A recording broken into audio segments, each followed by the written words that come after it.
इस ब्लॉग का नाम होना चाहिए पहाड़ों ने फाइनली मुझे अपना बनाया। A day or two after all my earlier feelings, Anoop ने बोला, चल मैं तुझे असली गांव की जिंदगी दिखाता हूँ। और बस यहीं से एक नया चैप्टर शुरू हुआ।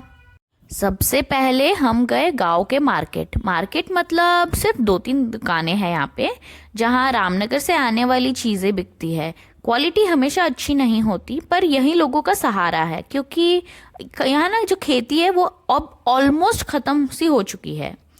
एक अजीब सा सच था यहाँ, जिस मिट्टी ने सब कुछ दिया उसी मिट्टी को अब कोई छूता भी नहीं। प्लास्टिक की बॉटल्स, चिप्स का पैकेट्स हर जगह बिखर जाते थे, पर गांव की सिंप्लिसिटी के बीच ये सब देखना एक रियलिटी चेक था। फिर हम चढ़ गए पहाड़, विलेज गॉडेस मंदिर तक। ऊपर से हवा बिल्कुल ठंडी थी और नीचे पूरे पहाड़ का नज़ारा। मेरे एथेइस्ट दिल को भी कुछ शांति सी मिली। मॉम डैड ने यहाँ एक घंटी चढ़ाई थी ब्लेसिंग्स के लिए, और सबसे खास, इतने सारे नो सुनने के बाद इस मंदिर का इनविटेशन सच में बहुत सॉफ्ट लगा। और फीलिंग कि हाँ आज तो मैं बिलोंग करती हूँ। सारन्या तो मस्त खुश, हर पत्थर हर पत्ता उसके लिए एक एडवेंचर था। घर आए तो अनूप की दादी वरांडे में रागी पीस रही थी, वो भी परंपरा वाला स्टाइल। एक बड़ा हैवी मेटल का डंडा और जमीन में बना हुआ होल। सीन इतना मैजिकल था, एज इफ टाइम पीछे मुड़ गया। मन हुआ कि थोड़ा ट्राई करूं, पर जब मैं ना जानती थी जवाब नो होगा, क्योंकि यहाँ मैं नई बहू थी और उनके हिसाब से न्यू बहू का काम सिर्फ बैठो, कुक करो और बच्चा संभालो। पर मुझे तो हमेशा हाथ गंदे करने वाले काम ही ज़्यादा पसंद आते हैं, या फिर घूमने वाले। मैं पार्टिसिपेट करना चाहती थी, पर मैं ना इस बार चुप रही, क्योंकि हर बार नो सुनना ना दिल तोड़ देता था। फिर अनूप की मॉम खेतों में गई। वो वीड्स निकाल रही थी, खेती साफ कर रही थी।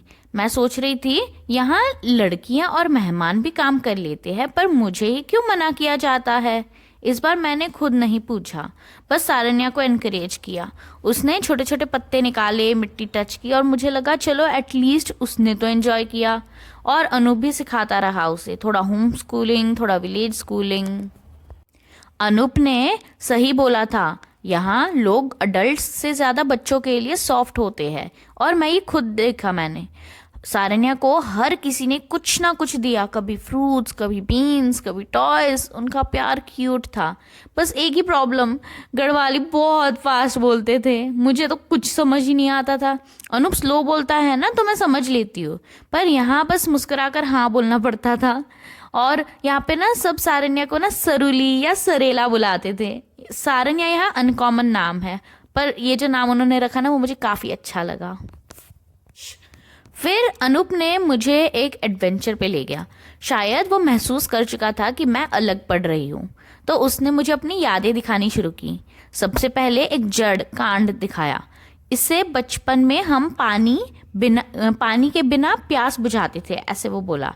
मतलब ये जो इसका नाम ना कमला था, और ये ना थोड़ा पोरस, थोड़ा कड़वा, पर च्यूइंग करने पे मन को शांति देता है, ऐसा था। तो जब अनूप ना अपने ग्रैंड पेरेंट्स के साथ वगैरह ये कैटल को लेके जाते थे, वहाँ पे अगर पानी नहीं होता था तो इसको चबाते रहते थे और प्यास ही नहीं लगती थी फिर। और एक और प्लांट दिखाया, इसका तो नाम मुझे याद नहीं है, जिसके ना टेंडर टेंडर लीव्स एकदम टूथपेस्ट की तरह काम करती थी, मिंटी सा, थोड़ा फोमी सा, पता नहीं अभी मुझे मतलब नाम याद नहीं है। अगर किसी को पता हो ना तो कमेंट ज़रूर करना। फिर हम गए अपने फेवरेट स्पॉट पर, जहाँ से पूरा पहाड़ दिखाई देता था। यहाँ हम तीनों शांत से बैठकर ना कभी कभी कुछ खाते थे, कभी कभी पीते थे। और यहाँ पे ना सबसे अच्छी चीज़ पता है, मतलब सबसे डिफरेंट चीज़ यहाँ की ना चाउमीन है, और एक ना समोसा था। यहाँ की फीलिंग पूरी दुनिया में कहीं ना मिले वैसा उसका फीलिंग है। और वो टेस्ट मुझे अब भी जब सोचती हूँ ना अच्छे से याद है मुझे। मैं अगर वहाँ जाऊँगी सबसे पहले वो ही खाऊंगी हर बार, और मुझे सीखना है वो कैसे बनाते हैं। तो इतना मस्त समोसा, और एकदम मिंटी से, मतलब इतना पुदीना होता था ना उसमें, और तीखा तीखा पुदीना वाला। और चाउमीन भी एकदम अलग, कोई बना ही नहीं सकता वैसा, एकदम ये गाँव वाला तरीका था कोई। और यहाँ पे अभी इस वीडियो में तो हम कोक पी रहे थे, क्योंकि वो दोनों अवेलेबल नहीं था उस टाइम। और नॉर्मल डेज में ना मुझे तो कोक बिल्कुल पसंद नहीं है, बट गांव में क्या होता है ना कि सुबह रोटी सब्जी, फिर दोपहर में दाल चावल, और शाम को रोटी सब्जी। ये हर रोज़ यही होता है, बस सब्ज़ी कभी कभी अल्टरनेट होती जाती है, दाल तो वही रहती है, मिक्स वाली दाल रहती है, और टेस्ट एकदम सेम होता है और रूटीन एकदम सेम होता है। और लंच मतलब 1 बजे आसपास, तब से लेकर 8-9 बजे तक लिटरली कुछ भी नहीं, कुछ नहीं। और मैं ना ब्रेस्ट फीडिंग मॉम हूँ, तो सारन्या भी ग्रोइंग बेबी है, तो भूख लगना एकदम नेचुरल था हम दोनों के लिए। और गांव में रैंडम टाइम पे ना खाना बनाना एकदम फ्राउंड अपॉन है, तो इसलिए हम चुपचाप मार्केट जाके बिस्किट्स या चिप्स या कुछ तो कुछ खा कर आ जाते थे। लोग यहाँ पे ना चाय पीते रहते हैं, मोस्टली पानी होता है उसमें और चाय पत्ती होती है, और मिल्क ना मतलब सिर्फ कलर कलर के लिए डालते हैं, और मुझे वो चाय पसंद नहीं है। मुझे मतलब एकदम ज़्यादा अदरक हो उसमें, दूध हो, इलायची वगैरह सब कुछ वैसा वाला मुझे पसंद है, और वो भी कभी कभी मतलब 2-3 दिन में एक बार वैसा वाला। तो ये वाले तो मुझे मतलब पी के देखी ना मैंने, मुझे तो ये क्या पानी है, ये तो कलर वाला, तो मुझे अच्छा नहीं लगा बिल्कुल। इसलिए मैं और अनूप ना सीक्रेट बोलकर निकल जाते थे कि हमें तो थोड़ा हवा खाना है, और रियल बात तो ये होती थी कि हमें ना भूख लगी होती थी, तो हम वहाँ चले जाते थे स्नैक्स खाने। हमारे यहाँ पे ना पति के लिए ना उखाड़ा बोला जाता है, ठीक है। उखाड़ा मतलब एक शायरी जैसा होता है जिसमें ना पति का नाम लिया जाता है। तो मुझे ना 2 शायरी याद आती है इस ब्लॉग के ऊपर। तो उसमें से एक ये है कि मनात होती इच्छा रांगोळी रंगवायची, कामात हात भरायची, पण गावची प्रथा म्हणाली थांब, तरीही साऱ्यात माझीच इच्छा जगायची।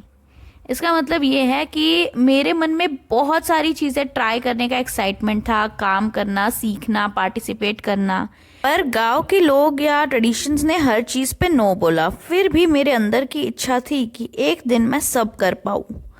और दूसरा अखाणा है की गावच्या वाटा नव्या, दृश्य सगळी अनोखी, अनूप म्हणे चल माझ्यासोबत, तुझ्या मनाला देऊ उबदार श्वासांची दोरी। इसका मतलब ये है कि गांव की सारी चीज़ें मेरे लिए नहीं थी, थोड़ी अनफैमिलियर भी, पर अनूप ने बोला तू मेरे साथ चल, मैं तुझे यहाँ का वार्मथ फील करवाता हूँ। मतलब मुझे कंफर्ट देने के लिए वो हमेशा साथ था। बस आज के लिए इतना ही, कल मिलते हैं और मेरी नई नई एक्साइटिंग सी मेमोरीज के साथ। तब तक के लिए बाय बाय। Bye bye.